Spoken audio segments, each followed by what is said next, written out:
ইরানে মার্কিন হামলা ক্রমেই স্পষ্ট হয়ে আসছে। মধ্যপ্রাচ্যে নতুন করে বোমারু বিমান মোতায়েন করছে পেন্টাগন। পাশাপাশি মধ্যপ্রাচ্যে ধেয়ে আসছে নতুন মার্কিন রণতরী ইউএসএস কার্ল ভিশন। মঙ্গলবার এক বিবৃতিতে পেন্টাগন জানায়, মার্কিন স্বাস্থ্য রক্ষায় মধ্যপ্রাচ্যে নতুন করে যুদ্ধ মোতায়েনের সিদ্ধান্ত নিয়েছে ওয়াশিংটন। ইউএসএস কার্ল ভিশন ওই রণতরীটি খুব শীঘ্রই মধ্যপ্রাচ্য ঢুকবে। লোহিত সাগরে থাকা মার্কিন রণতরী স্টোমানের সঙ্গে যৌথভাবে কাজ করবে এই সব রণতরী।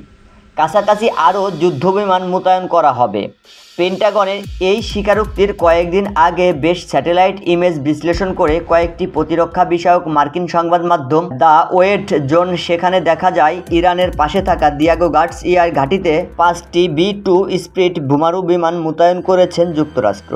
পত্রিকাটি বলছে, এসব বিমান দিয়ে বহন করা যাবে 30,000 পাউন্ডের ম্যাসিভ ওয়ান-টেটার ব্যালিস্টিক ও বা বাংকার বোম। বোমারু বিমানের পাশাপাশি আনা হয়েছে AC-135 মডেলের 10টি জ্বালানি বিমান ও সেনা পরিবহনের জন্য C-70 কার্গো বিমান। এদিকে মধ্যপ্রাচ্য মার্কিন সামরিক উপস্থিতি পরিপ্রেক্ষিতে ওয়াশিংটনকে সতর্ক করেছে মস্কো ও বেইজিং।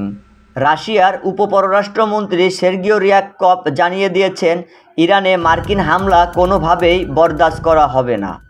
মঙ্গলবার যুক্তরাষ্ট্রকে সতর্ক করে সের্গিও রিয়াবকভ বলেন, আমরা মার্কিন হুমকি ও আলটিমেটামের বিষয়টি শুনছি। এ ধরনের পদ্ধতি ঠিক নয়। আমরা এসবের নিন্দা জানাই। এটা ইরানের উপর মার্কিন সিদ্ধান্ত চাপিয়ে দেয়া ছাড়া আর কিছুই নয়। ইরানের পরমাণু স্থাপনায় হামলা হলে তা পুরো অঞ্চলের জন্য ভয়াবহ পরিণতি ডেকে আনবে। রাশিয়ার পাশাপাশি চীনও মার্কিন বোমা হামলার হুমকির বিষয়ে কড়া প্রতিক্রিয়া জানিয়েছে। দেশটির পররাষ্ট্র মন্ত্রণালয় মুখপাত্র ভু জিয়াকুন বলেন, ওয়াশিংটনের উচিত রাজনৈতিক সদিচ্ছা দেখানো। নিষেধাজ্ঞা, কথায় কথায় চাপ ও সামরিক শক্তি প্রয়োগের হুমকি কোনো সমাধান আনবে না। অন্যদিকে মধ্যপ্রাচ্য মার্কিন সামরিক উপস্থিতি বাড়ানোর পর ইরানও সামরিক কার্যক্রম বাড়িয়েছে। সংবাদ মাধ্যম তেহরান টাইমসের মতে, ভূগর্ভস্থ মিসাইল ভান্ডারে থাকা সকল মিসাইল অস্ত্রগুলো লোড করেছে ইরান। হামলা হলে তা দিয়ে মধ্যপ্রাচ্যেও মার্কিন সামরিক ঘাঁটিতে পাল্টা হামলা চালাবে দেশটি।